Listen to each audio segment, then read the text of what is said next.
Hi viewers, கவனிங்க. வல்லவனுக்கு புல்லும் ஆயுதம் அப்படின்னா என்ன தெரியுமா?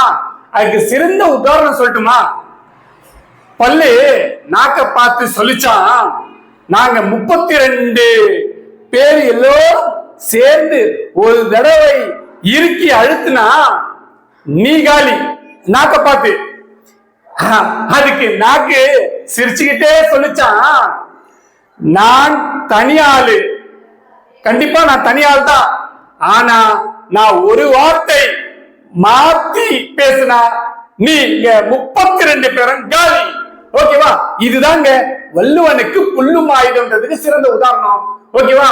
32 பேர் என்னன்னா செய்தோம், ஒரு சின்ன ஒரு என்ன சொல்றது, ஒரு ஆயத்தை வச்சு என்னால எல்லாமே முடியும், என்ன ஒரு புல்ல வச்சு நான் வல்லவன் திறமையா சொல்றான் பாத்தியா, அவன் தாங்க புத்திசாலி. ஓகேவா? தேங்க்யூ.